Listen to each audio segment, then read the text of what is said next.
Ladies and gentlemen, this is Alexander Carlos with the Alexander News Show, and we have to the right of the screen on my end, and I guess if you're looking from your living room to the left, the next Miami-Dade County Sheriff, Miami-Dade County Sheriff candidate, Ms.Rosie Cordero, and I'm sorry I forgot to ask, how do you pronounce your last name? Stutz. Cordero-Stutz. Stutz. Beautiful. But before we get started, we're gonna do the promo, and I hope I get the right one because I'm the one manning all these machines. Let's get the promo, the music going, and then we're gonna get started with the interview. I like it. I want to speak to you. Yeah. Sure. I want to ask you about ball and chain. What's wrong with your ball and chain? Why do you harass them? These are all homeless people. This is Alexander News Show with Alexander Carlos. We go after the news. Tell me what's up with this whole climate change thing. What is your opinion on the climate change? What?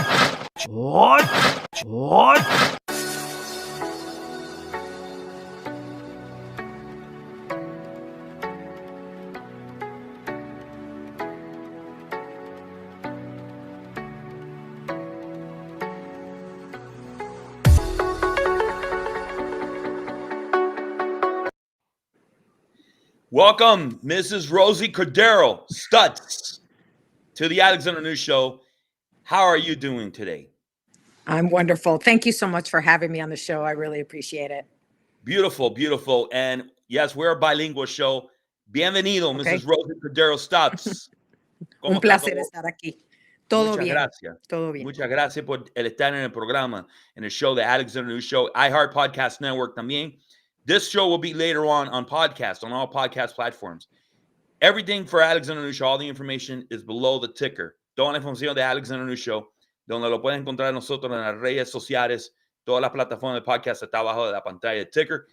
Para donar y todo el show. Let's to donate, everything's in the bottom. Let's get started. The first question I'm going to ask you, and I feel that it's a good one. What inspired you to want to become a police officer and want to serve the public? So I kind of always knew I wanted to be a police officer. My mom always told me that I was about 5 years old the first time I told her that I wanted to be a police officer. We did not come from a line of, there were no family, there was no cops in my family at the time. So it was rather interesting. I just know I always like gravitated toward that.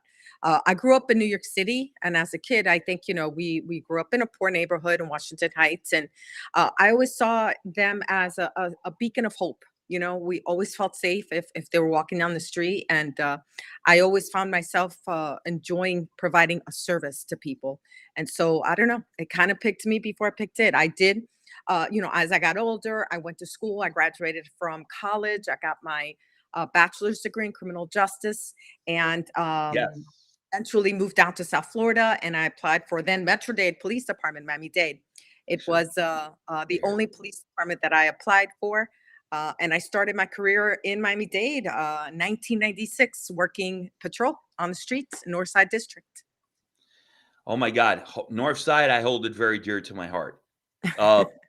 I grew up close to there. I went to our Coral Lake Elementary, and Oh, yeah. so I know exactly that area super well. I've done tons of documentaries in that area, and if we have a chance, we'll discuss the crime that's going on there. This is your credentials in front of your screen. Yes. And let me see if I can get the other, and I'm sorry, I'm manning the entire thing here. Yeah, that's okay. Let's see. Right here. Boom. All Your right. qualifications. Yes. It's very impressive. And let me share it again with you. the viewers. You've done pretty much everything that there is to say or name. My other question to you is, please share with the viewers, what are some of your biggest achievements as a law enforcement officer, even though I've already shown it, but there's too many. Yeah, I know. But I'm going to point out one in particular that I'm super proud of, which is I graduated from the FBI National Academy. The National Academy is the top 1% of law enforcement, police executive law enforcement in the world, and you have to be nominated to attend. And you spend 10 weeks in Quantico, Virginia, and you live on the campus and you Wow. train, go to school, and you are with your peers all over the United States as well as the world.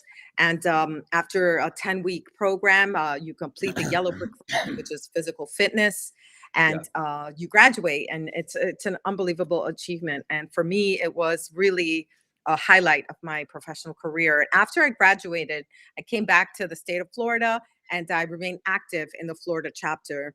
And actually, currently, I am the president of the Florida chapter, which is the largest in the world, over 1,000 alumni. And what that means is I have a network of professional law enforcement throughout this country that I can reach out to for assistance, support, resources, training, policy, all the things that, we're watching. So if I see something going on that I think might affect our community here, I can pick up that phone and pretty much ensure that I've got a direct line of communication to someone in management, police executive management at that level.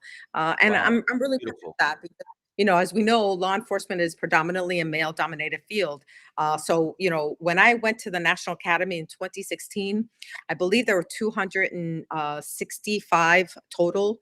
No, that was my session. 273 of us in the class, of which I believe there were 23 women. So it was Wow. pretty impressive, and I'm very, very proud of that achievement. I am the first Hispanic woman to be president of the Florida chapter as well. Beautiful. That is amazing. And that's why I was very impressed with your credentials. And let me ask you this. I mean, what would be the argument? Because to get administrative experience, I have my own business aside from being a journalist. I'm a special needs therapist. So I had to learn hands-on. So Right. what is your credential? What would be the argument, the debate, I guess? Because it's also, to be a sheriff, you got to be an administrator of the budget. And we're going to get to that part now. Mr. James Reyes, he's got the administrative side. He has no law enforcement experience. He doesn't even deserve, he should never got in a position to be the head of public safety for Miami-Dade County, but that's just my opinion. What would be the argument in the part with where some people say you lack the administrative experience side Yeah. of things? And actually, I would tell you that it's exactly the opposite. So number one, I started boots on the ground. I've come up this department serving as a police officer. Definitely. Mhm. I'm the one that has the experience, right, of getting in a police car, responding to 911 calls, putting on that uniform every day, and risking my life in support of my safety for my community. And I do it gladly and willingly, and have continued over 28 years doing that. And in that process, I did robbery. I did robbery intervention detail. I did homicide. I was in internal affairs. So all the things that help balance, right? Now, at the level of major or above, which is what you would consider an executive, right? Because by then you are an administrator. I've been in that level for, I think it was at least 12 years now. I've done, as a major and above, I have commanded an entire district, right, which is intercoastal district, the northeast corridor of Miami-Dade County. I was also the major over the robbery bureau for 6 years. I was the major over personnel management, which is human resources. I took care of benefits and hiring and everything that has to do discipline as well, discipline coordinator. So I'm very, very familiar with the process. And all of those assignments includes putting together and managing our budget at that high level. And as I got higher and higher, currently I am the assistant director. So, unfortunately, people don't really understand ranks, right? So let's not talk about so the top number one police person in Miami-Dade County is the director. I am an assistant director at the next level. We have a deputy director, which is the operations. Exactly. So right now under my command, I have homicide, robbery, cyber, homeland security, warrants, all of the municipal, just to name a few of the things that I command currently. So my experience is vast, and it's vast in this county, in Miami-Dade County, working in police work. So I would tell you that my experience is vast more superior to my opponents. Plus, you learned from one of the best, Juan Perez. He taught you a lot. I did. He did. He was my mentor. In fact, he was the one that nominated me to go to the FBI National Academy. Exactly. See, I don't forget. I know. I did my homework. So we're gonna get to this part now. We're gonna get a little dirty here. This is who you're going up against, Mr. Reyes. He comes from Broward. He has a correctional background. God bless him. We actually played on the same football team together. If you can see the picture. Oh, I see. Yeah. I don't even think he remembers me. So you're gonna look at the interview that I did with him at one of the last sheriff forums, and I haven't been able to. I've been trying to get him to be on the show, but he doesn't want to be. So I just sent a text to Christian Overt, and I told Christian Overt that I'm doing the interview with you, and maybe Mr. Reyes will be inspired and will come on my show. But I want you to look at this, and then I want you to tell me. I'll ask you the question about the officers. We'll discuss that. Let me see if I can show you. Let me see if I got the right one.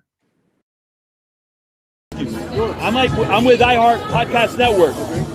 Do you believe the Miami-Dade Police Department is understaffed with police officers? You think you need to hire more police officers? We have the right number of officers. You believe you do? You think 3,000 is? I just answered your question. You think 3,000 is very little? I mean, a lot. 3,000 officers? You asked me, do we have the right number of officers? My answer to you is yes. Do you think that you should hire more officers? We don't have a vacancy issue right now. Do you have any ideas how to raise money in the budget, increase the budget for Miami-Dade police officers? The only way I would raise the budget for Miami police officers is in order to identify needs. We need to be able to identify the needs. A budget is based on needs. Okay. Yes, I'm not going to raise the budget just for the sake of raising budgets. Thank you for your time. All right. Okay. So I'll ask you, I'll do a follow-up. I guess you heard it very good. I hope you did. Do you believe that Miami-Dade Police Department needs to expand and increase its staffing of police officers from its current levels of around 3,200 officers, if that's what we got? Considering that Miami-Dade's population has grown in the last few years and will continue to grow, population includes the illegal immigrants, which have moved into the county, and transplants from other states. Let's also consider all the new developments of condo buildings that have gone up and of future developments. In 2000, I got this information here. In 1984, we only had 2,340 sworn officers. Obviously, the population of Miami-Dade was only 1,753,000. But now we're going into 2024. We have 3,224. The population of Miami-Dade, I think it's at least over 3 million. That's not included the census. I drive in, let's say, for example, in the Kendall district, which is the area I live, at any given time, there's between 22 to 27 officers on duty. I don't know if of course, that doesn't include detectives, and that doesn't include, I guess, special patrol unit. But I think that's still very little. What is your opinion?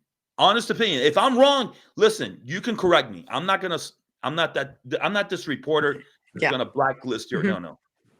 We can disagree.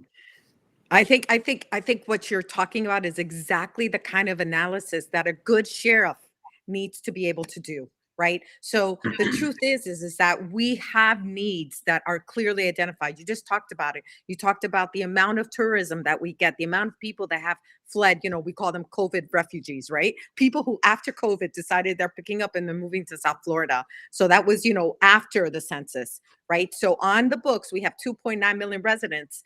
But when you look at the traffic, when you look at the change in how our community is living every day, you think there's something else going on. So for me as sheriff, it's super important that we conduct an analysis. We have to continue to conduct an analysis. But let's look at just numbers, right? If we start correlating numbers to numbers, it does appear that we are lower in numbers. It does, because I will tell you that these are pretty much the same numbers that we had a decade ago. And I know we've changed in a decade, especially when it comes to new building. One of the things that I, as a sheriff, want to really work on, and this is more of a long-term, is the fact that we have never had a strategic plan for expanding our department based on how we develop our county. However, fire has always had a robust right? We all know that when a new community is built up, they're right there, they're planning the new fire station that's going to be built in that general area to service that community. And I believe that strategically we need to address these things. So those are the big picture things that we're talking about. So overall, I'm going to say that I agree with you. However, I will tell you that right now, with the resources that I have, I do think that we can do a very good job in impacting this community in a better way. How so? Because we will not have the bureaucracy and the interference of the local county government in pushing their priorities on police and Because safety. you'll be in control. That's exactly. So I'm now going to be able to address what my community needs. So right now, you just talked about traffic. That is actually one of my platform issues, which is the fact that we need more presence. Police Beautiful. officers. I have a question from a Crime. viewer, by the way. Okay. All right. Perfect. I'll finish this question if I may, and then this Yeah, answer. go ahead. Sorry. Go ahead. So platform, we need more presence because that deters crime. And second is we need to address traffic enforcement in this county, which unfortunately people have seemed to have forgotten the rules of the road and that there are laws that they need to obey. And unfortunately, I think that we need to remind people because ultimately this is about safety. We need to bring people back in to these guidelines and these laws to help protect lives. So I'll go ahead and take that question now if you'd like. This is from a handicapped individual. He actually sent me the text to my text line, and the number is below in the ticker. What are you going to do for traffic enforcement and parking enforcement, especially handicap parking? Yeah. That's how he wrote it. I don't know how to take that question. I know exactly what he's talking about. Again, I make reference to the point that it appears we've all seen it. I don't want to act like this is new. Everyone has seen it, right? You will see even police officers in their marked unit driving on the road with people driving on the shoulder, trying with like no concern or regard for people. In the same way, people parking in handicapped spots when they shouldn't be, right? So unfortunately, that comes to a matter of having the appropriate number of people in order to enforce those laws. So we have civilians that we utilize to help us to enforce things like parking, citations, and I think that also working with our businesses, the actual shopping centers that have these spots, so that they usually do have their own security, that they can work with a police and sheriff's office in order to enforce any kind of behavior, right? Illegal parking in those spots. Beautiful. Yeah, he was very concerned because he's frustrated because it happens. So he wants to park in a parking space in the disability the part, and somebody took it, and he told me that it was discovered that they don't even have the handicap decal. Yeah, and that's another, again, we talk about law enforcement, right? So just because you have to have the appropriate decaling, and you have to put it up, you have to display it. It's in your car, inside of the glove box. It doesn't work. It has to be properly displayed. So these are the things that I'm talking about, that we need to remind people that there are rules and there's rules for a reason. And it only works to make sure that our community works and lives better together. Absolutely, and I'm a big advocate for that because I work with the special needs community, and we'll get to the mental health real quick. But so I want to ask you about this incident that occurred. Take a look at it real quick. It's about 40 seconds long. See if I got the right video. Actually, I got it right here. Mayday, we got a down fireman. We're bringing them down the stairs. Unfortunately, as you know, there was a disastrous fire. A man has died from injuries suffered at a Miami-Dade fire rescue training drill that took place at 6500 block of Northwest 36th Street in Virginia Gardens, Florida. The fire sparked Friday morning during a training drill gone terribly wrong at a building. The training operation involved Miami-Dade firefighters from Saudi Arabia, and other trainees. It was only meant to be a small tar pot fire for demonstration, but after too much fuel was added to the pot, flames got out of control. So you saw the video. Why would a civilian be taking part? They have nothing to do. I know it's a son of a firefighter, but why? So the question I have, and let me put a picture. I asked this to Mrs. Cava, and of course I asked Mr. James Reyes, and I'm guessing I asked, why would there be a civilian taking place, in an exercise, Virginia Gardens? I understand international firefighters. That's a totally different story because I see a lot of international police officers training at the Training Institute. That's beautiful. But then, when was the last time Mr. James Reyes, if he ever did, my bet is he never did, reviewed all the Miami-Dade County fire rescue training protocols?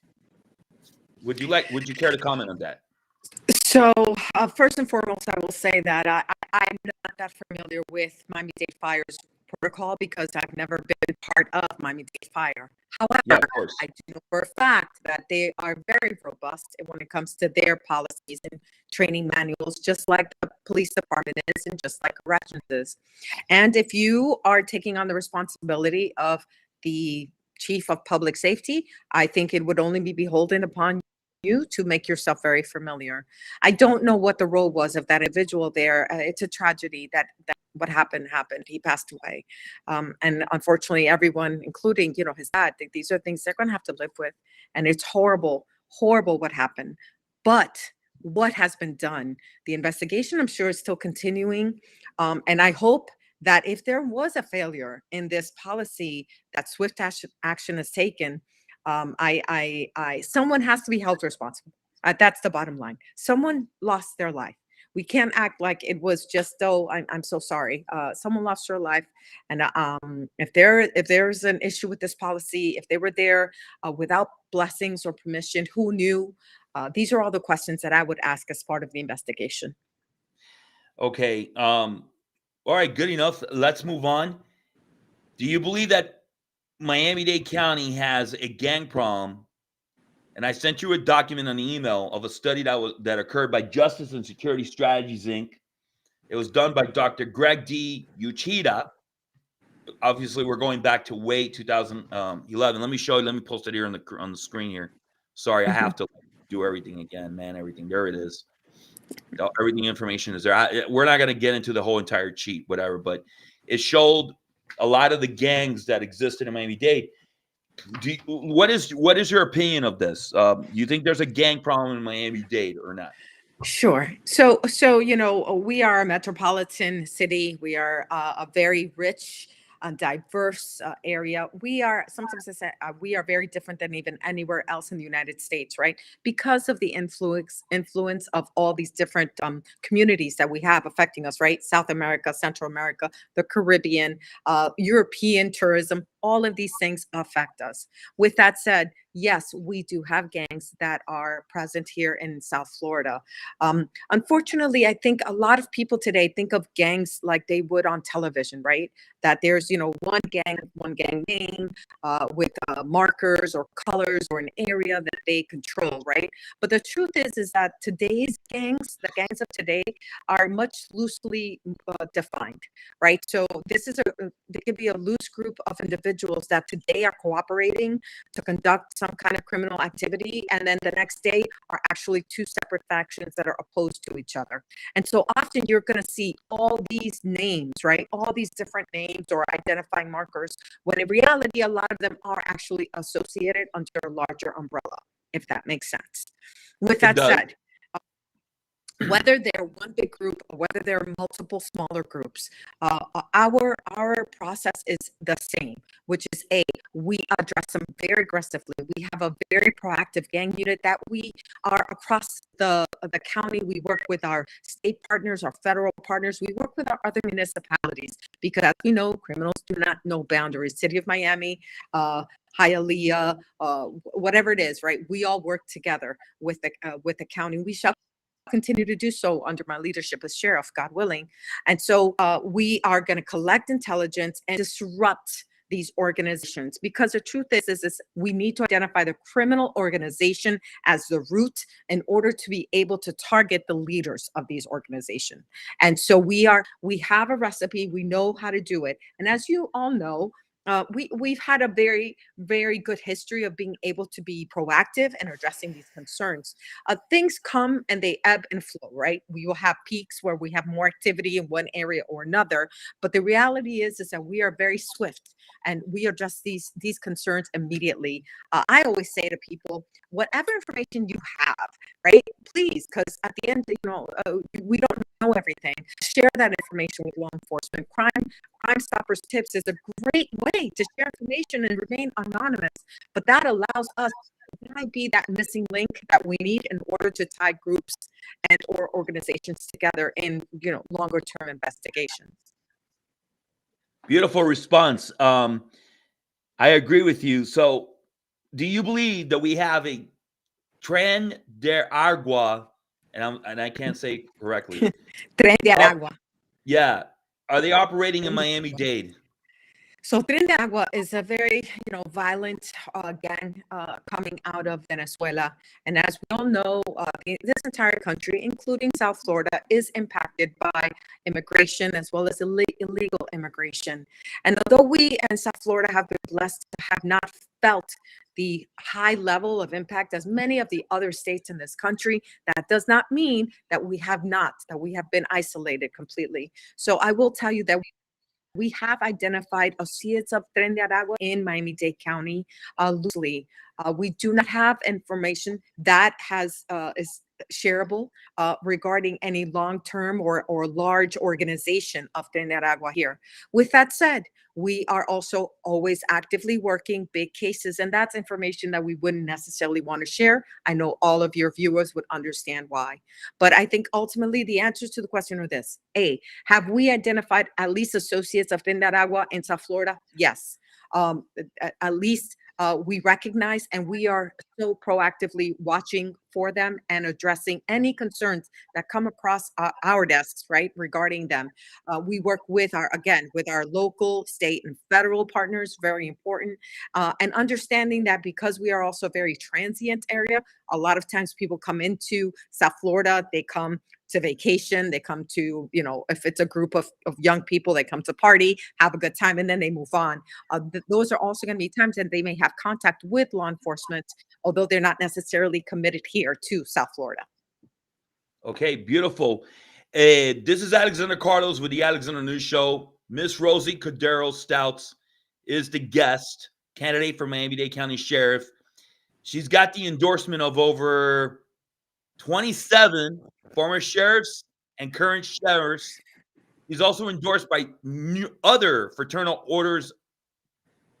police benevolent associations. Am I saying it correctly? So it's a fraternal order of police. Mm-hmm. Yeah. You don't got the one from the county. That one went to James Reyes, but whatever. That's not a big deal. That you got the big one though. You got the one from the international, and you got the one from the state of Florida. Am I correct? Yes. That is IUPA and FOP, the Fraternal Order of Police at the state level. Beautiful. And also, you can donate to her campaign. The information is, where can you say the website again? I'm sorry. Sure, I have it below the ticker. It's Vote for Rosie, ROSIE, voteforrosie.com. Her information of her campaign platform is on that website. You can make a donation. Puede mirar la campaña. ¿Lo puede decir en español, por favor? Seguro. Si visitas el www.vote, V de Víctor, OTE, for, F-O-R, Rosie, ROSIE.com. Pueden ver todas mis informaciones, mis detalles, mis credenciales, y también si quieren dar una donación para apoyarme en esta campaña. Y qué bueno. Y mira, queda muy poco tiempo para el show. Gracias por estar en el programa. ¿Qué tú piensas es la peor área de Miami-Dade County? Yo te quería preguntar eso en inglés, pero bueno, te lo voy a preguntar en español para por lo menos para que califique este show, que sea un bilingüe show. ¿Qué tú piensas en la zona? Para mí, Northside, la área de Northside es la peor área. Obviamente, Miami-Dade hay otras áreas como Perrine. ¿Cuál es la peor área de Miami-Dade donde Miami-Dade Police tiene que concentrarse? Bueno, en le voy a crimen. decir Hablando de que crimen. sí, hay varios lugares, nosotros le llamamos hotspots, ¿verdad? Que son lugares en que la criminalidad está fuerte, que quizás tenemos muchísimos baleados o tiroteos, pero en la realidad es que nosotros, la policía, tenemos que aplicarnos a la necesidad de nuestra comunidad. Si la criminalidad está fuerte en Northside o en Goulds o en donde sea, tenemos que aplicarnos bien y tenemos que tener los recursos, la inteligencia, la experiencia de poder hacer un plan de acción y ayudar a esa comunidad. Nosotros también en esta comunidad tenemos áreas que, gracias al Señor, no necesitan ni una patrulla, ¿verdad? Porque nada pasa. Y qué bueno que nuestro trabajo es que el condado entero sea así. Pero en Fisher realidad, te Island. digo, exactly, Fisher Island. Si uno tiene una comunidad que tiene una necesidad, en un lugar es la criminalidad, en otro es el tráfico, estar presente y apoyar el tráfico para que uno pueda llegar y ir a su casa de trabajo de una manera razonable. Mi trabajo es asegurarnos que podemos hacerlo todo. Qué bueno. Ok, so la información de Alexander News Show, nosotros estamos en todas las redes sociales y para hacer una donación, toda la información está bajo el ticker. If you want to donate to Alexander News Show, the information is in the ticker here, in the bottom, and all our social media information is below the screen. We have Miami-Dade County Sheriff candidate, Ms.Rosie Cordero-Stutz. I hope I said Yes, it you got correctly. it. You did. You So, got it. You got it. thank you. I hope I'm not the only one that said it wrong. So, well, No, thank it's you. fine. That was my What? husband's name, Cordero. Oh, nice. Okay, awesome, beautiful. You have a beautiful family, by the way. Yeah, thank you so much. I'm blessed. My Yeah. husband also did 35 years on the job. He's a retired canine officer. Him and the Wow, dog both retired now. wow, that's amazing. Well, God bless him. Let me Thank ask you. you this really quick. You're making a big thing about this, and I am totally in agreement with you. I read it, but I would like for you to share with the viewers what are some of your plans to better train and equip Miami-Dade police officers in dealing with the mental health crisis in Miami-Dade County, and This is very important to me. includes special needs.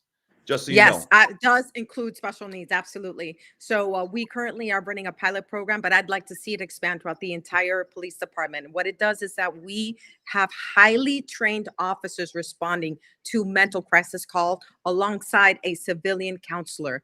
And once the officer is able to respond to the scene, secure it, that counselor is able to help that individual in crisis. And not only in the moment, but we follow up with them. We follow up with the family to provide them resources and counseling and whatever services they may need. That reduces the number of times that officers have to go to that house, right? Because that individual is getting support. And by lowering our contact with these individuals, the law enforcement side, we reduce the opportunities of there being use of force. And I've seen it be successful. I'd like to see it be more successful throughout this county. Who created that program? So, well, who created it? It was within the police department. We've been working on it for about 4 years, and it was under the auspices of Freddie Ramirez, Director Freddie Ramirez. Beautiful. I love that guy. He's a really good person. Yes, he is. Another one Yeah. of my mentors. Yeah, he's great. So let me ask you really quickly here. What would be your first thing you would do if you become the sheriff? If you're elected, hopefully you will be. What will be the first thing you'll do? So I think I do need to pay immediate attention to our budgets. I do have some concerns as to how the budget was, concluded in this session and the budget that they provided to the office of the sheriff.